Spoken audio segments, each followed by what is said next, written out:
Hey guys, this is the second part of my review, which was super long. I still haven't fixed my webcam and I look really grey and stuff, but see that I have colour in my cheeks? Not according to my webcam, I don't. Okay, this is the top 3 of my top 10 cult classic movies that I own that you should own too. Okay, number 3. Killer Clowns from Outer Space. Now, I actually have a piece of music to go along with this one just because I love the music. I don't even know if you'll really be able to hear the music over my talking, but hopefully you will, because it's funny as hell. Hell yeah! Okay, yeah, that's some 80s stuff right there. Okay. Let's turn it down a little bit. Killer Clowns from Outer Space. Ah, this is a real gem. It really is. This is a real gem. You should see this movie. This came out in 1988. And it follows Mike and Debbie, and I'm pretty sure Debbie is the actress who was in Return of the Living Dead, part 2, the ginger one. You'll know who I mean. She's the one who freaks out all the time in the movie. Yeah, so this is actually really interesting. They came up with some interesting stuff to make these clowns do. Now, of course, they're not really clowns; they're aliens, and they want to eat humans. But they appear as clowns, and everything they do is a clown-like thing. Now, Mike and Debbie are sitting out on whatever the make-out point in this movie is, on the cliff. They see a shooting star, and it turns out to be their spaceship.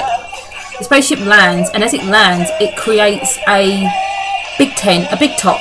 So it's a great big circus tent, but it's really a spaceship. Now, they already get an old guy who's wandering past. Mike and Debbie go and investigate.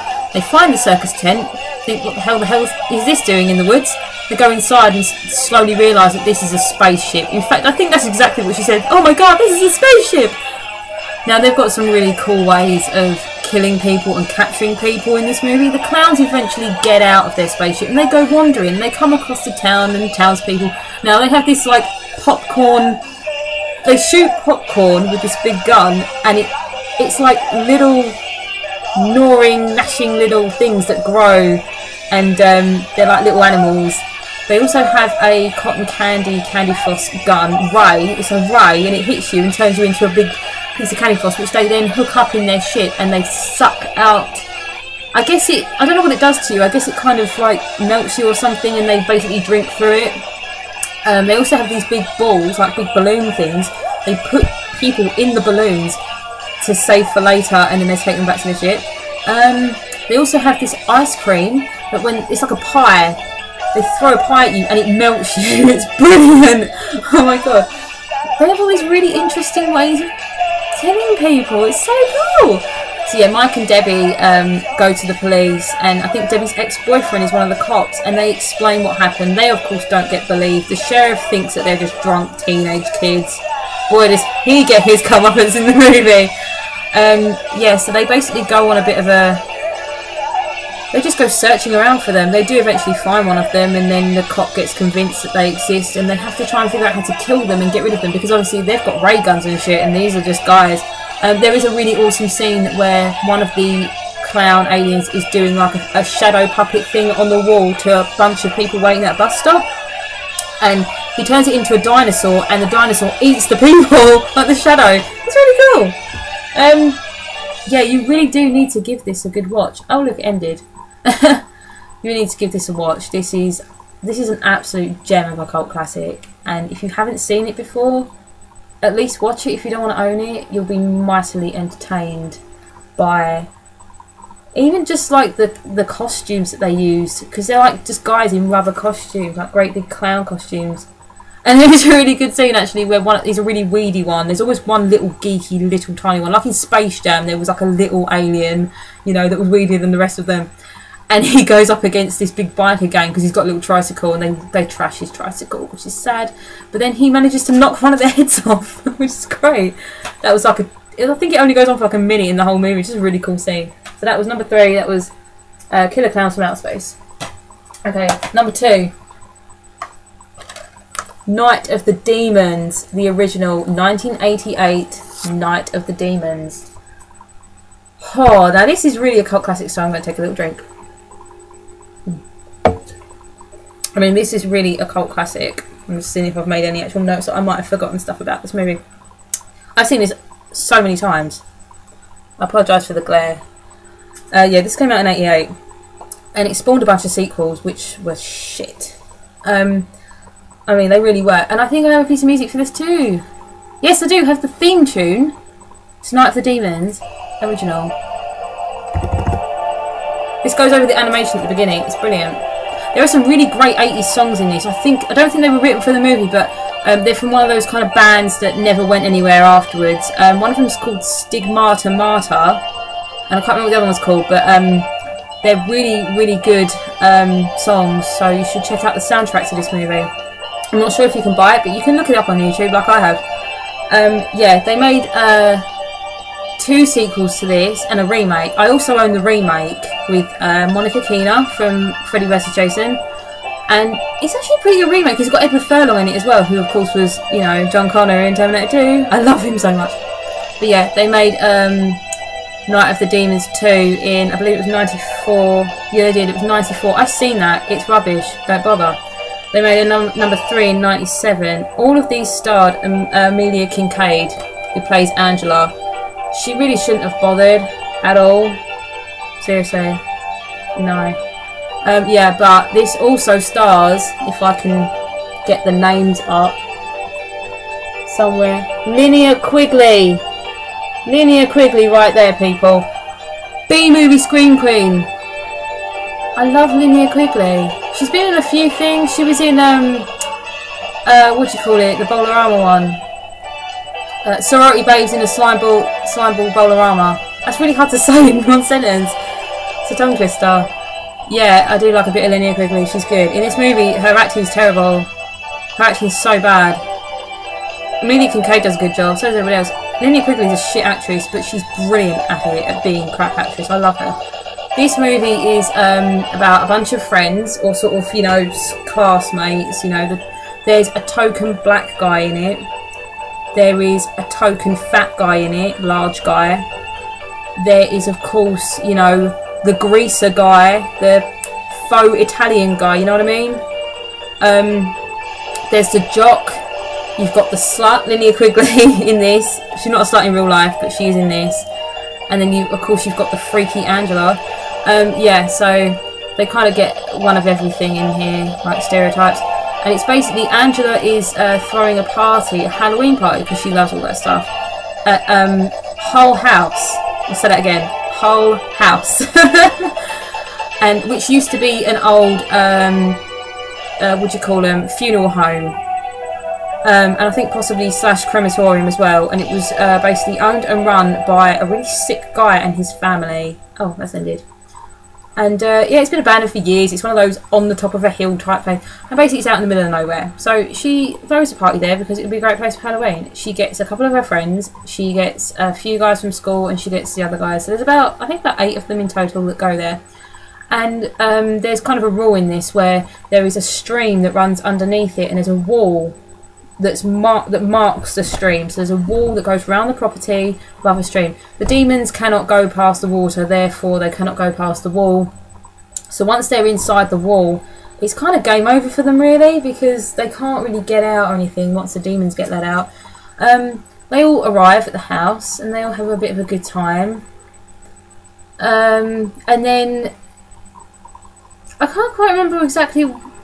I don't think they do anything. I think just them being there wakes up the demons, because no one really goes there. I think they just go there and they wake up the demons, and one of them possesses Linnea Quigley first. She gets possessed, and if you kiss or bite or scratch anyone, then they get possessed too. And Angela makes a really good point in this, and I think this is kind of nice that they kind of acknowledge this, or at least made up the rule. Basically means that this is not a haunted house. She says this is not a haunted house, this is a house that's possessed, because a house that's haunted is filled with the spirits of people who once were alive. A house possessed is filled with demons because they never took human form. And I think that was kind of cool, because it makes it sound more evil. You know, that you can't reason with these things. They're not ghosts, they're just demons and evil and stuff. Yeah, so they kind of party a little bit more. Linnea Quigley starts picking off a couple of people. Then the people that have turned pick off more people. Angela gets involved. it gets to the point where there's only 2 people left that aren't turned for the rest of the movie, and they try and survive, and it's always a guy and a girl. But yeah, it's kind of gory, but not in a disgusting splatter kind of way. There's really interesting death scenes in this. It's a really interesting plot. It's really nice to look at visually. It's aesthetically pleasing, the whole movie. It's shot really nicely. I don't like it when there are films that are sort of mainly in the dark and you can't really see anything though. And this isn't. This is at night time, the whole movie, but it's really nicely vibrant colours. The acting's not too bad. It could be worse. I mean, it could be worse for a lot of low budget 80s movies. They did really shit acting, but I don't think I can complain really much in this. I mean, the new one was probably the same level of acting. And that came out in 2009. By the way, give that one a watch. That one's good. Okay. Number 1. We are finally at number 1. Class of Nuke High. Oh my god, just look at it. I'm just going to leave it there for like a couple of seconds. Just let me get that thing out of the way. Class of Nuke High, people. I love this movie. This is actually one of my favourite movies of all time. This came out in 1986, and honestly, if you look up 1986, there were so many awesome 80s movies that came out in that one year. It was all about 80s, and I was born that year. 1986 is the year for movies, it really is. Now, this was, like I said before, about Class of 1984. I didn't know this, but I watched this as a child with my brother. We loved this movie so much, and we used to watch it all the time. And this is a semi-parody of Class of 1984, with the fact that there's a gang in it and they kind of have similar, you know, whatnot. This was one of the first Tromaville movies. If you don't know what Troma is, it's a production company sort of around the 80s and 90s. They did B movies, specifically B movies, really. I don't know if they ever wanted to be a mainstream company, but it's all B movies. And I've just found out that they're actually re-releasing this. I think they've remade it completely, and they're also remaking things like Toxic Avenger. Toxic Avenger was obviously the first movie they made. That's brilliant. I think this might have been the second movie that the company made, but they're actually remaking Toxic Avenger and Mother's Day, and they're probably going to come out next year. They've done a trailer for this. I've not watched it yet, but I think they've remade it, and I really don't like the idea that they've done that, but I don't know. But yeah, I mean, this is amazing. And this was also the first movie where they showed Tromy the... is he a hamster? Did I write that down if he was a hamster? I don't know. Tromy he's like a guinea pig gopher type thing. I can't remember what he is. I think he's a hamster, like a gerbil. But yeah, Tromy's in this for the first time. This is a great film. They did make sequels, and I haven't seen the third one, but I do remember watching the second one, Subhumanoid Meltdown. I did watch that one. They made that in 91. The third one came out in 94. This is also known as Atomic High School, for any of you who think you may have seen this, but I'm not sure about the title. It's called Atomic High School in some places. I'm not sure where. Maybe like Canada or something like that. But yeah, Class of Nuke High. This is basically about Chrissy and Warren, and they are just normal high school students. Now, this is another one of those movies where they're not self-aware, but everything that happens around them is ridiculous, but they don't know that. They think it's all normal. The film opens, basically the plot of the movie is at this school, Troma High, is a quarter of a mile away from a nuclear power plant. That's the kind of hook for the movie, so that a lot of the students start getting really messed up. And it's about Chrissy and Warren, who are normal high school students, and they end up rubbing up the wrong way the Cretans, who are the gang led by Spike, who I had such a crush on when I was a kid. Oh my god, I don't know why, but I loved him. And he speaks German in the movie, and I love that as well.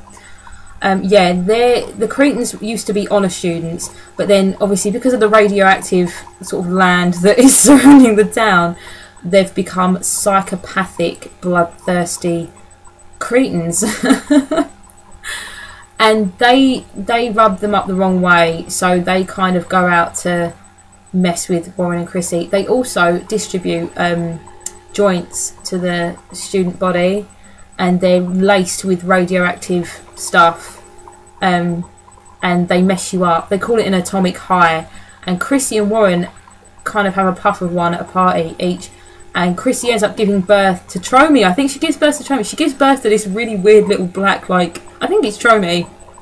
It is, because he attacks him at the end, it is.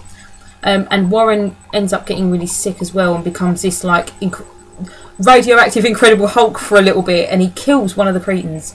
They find out that it's him, and the film is kind of watching them do their evil thing, watching Chrissy and Warren try and stay out of their way, but unsuccessfully. Other students as well get involved in different areas. It's just kind of one of those fun movies where it's not supposed to make a lot of sense, but it does in a way. It's just ridiculous. It's a ridiculous reality where things like this can happen.